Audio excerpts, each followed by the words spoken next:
રાષ્ટ્રીય દલિત અધિકાર મંચના ઉપક્રમે ભુજ ખાતે ડૉક્ટર બાબા સાહેબ આંબેડકરની જન્મ જયંતિએ પુષ્પમાળા અર્પણ કરવાનો કાર્યક્રમ યોજવામાં આવ્યો હતો। ભુજ ખાતે ડૉક્ટર બાબા સાહેબ આંબેડકર જન્મ જયંતિ નિમિત્તે રાષ્ટ્રીય દલિત અધિકાર મંચના ઉપક્રમે તેમની પ્રતિમાને પુષ્પમાળા અર્પણ કરવાનો એક કાર્યક્રમનું આયોજન કરવામાં આવ્યું હતું। સવારે 11 કલાકે રાષ્ટ્રીય દલિત અધિકાર મંચના પ્રમુખ હિતેશ મહેશ્વરીની આગેવાની હેઠળ તમામ કાર્યકર્તાઓ એકત્ર થયા હતા। ડૉક્ટર બાબા સાહેબ આંબેડકરના જયઘોષ બોલાવવામાં આવ્યા હતા। ત્યારબાદ ક્રમાનુસાર તમામ આગેવાનોએ પુષ્પમાળા અર્પણ કરી હતી। પ્રમુખ હિતેશ મહેશ્વરીએ પણ પુષ્પમાળા અર્પણ કરી હતી। આમતક ટીવી સાથેની વાતચીતમાં માહિતી આપતા હિતેશ મહેશ્વરીએ જણાવ્યું હતું કે ડૉક્ટર બાબા સાહેબ આંબેડકરે જે બંધારણની ઘડના કરી છે તે સર્વાંગી છે અને તેમના વિચારોને મૂર્તિમંત કરવા માટેનું આહવાન પણ આપવામાં આવ્યું હતું।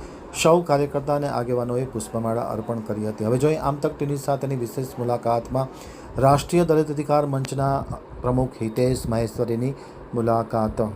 14મી એપ્રિલ એટલે આજે દેશભર માટે એક ગૌરવશાળી દિવસ। 14મી એપ્રિલના દેશના બંધારણના ઘડવૈયા મહામાનવ વિશ્વ વિભૂતિ અને જેમણે એક શ્રેષ્ઠ વિશ્વ માટે એક અને ભારત દેશનું બંધારણ રચ્યું એવા બાબા સાહેબ આંબેડકરજીના આજે 135મી જન્મ જયંતિ નિમિત્તે સમગ્ર ભારતભરના દેશવાસીઓને શુભકામનાઓ।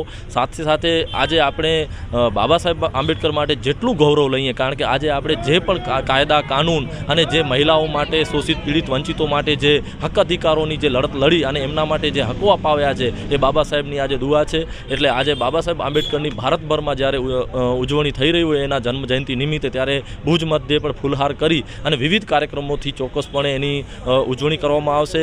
આજે કચ્છભરમાં પણ એક ઉત્સાહનો માહોલ છે। બાબા સાહેબ આંબેડકર એટલે સર્વે સમાજ માટે એક સમાનતાનો ભાવ લઈ અને એમણે જે કાર્યો કર્યા છે એ આજે દેશભરમાં સ્થાપિત છે। અને બાબા સાહેબ આંબેડકરને આપણે એટલે ના ભૂલાવી શકીએ, કારણ કે એ સાચા ભારત દેશના એક સ્વપ્નદ્રષ્ટા હતા અને એમણે સમાનતાનો જે પાયો નાખ્યો હતો એ પણ આપણે ચોક્કસ આજના દિવસે સંકલ્પ લઈ અને સમાનતા, એકતા, બંધુતા અને આ દેશનો વિકાસ કેમ થાય એ નેમ લઈ અને આજે સંકલ્પ લઈને આપણે આગળ વધવું જોઈએ। બાબા સાહેબ આંબેડકરની જન્મજયંતિ નિમિત્તે ફરી સર્વેને શુભકામનાઓ।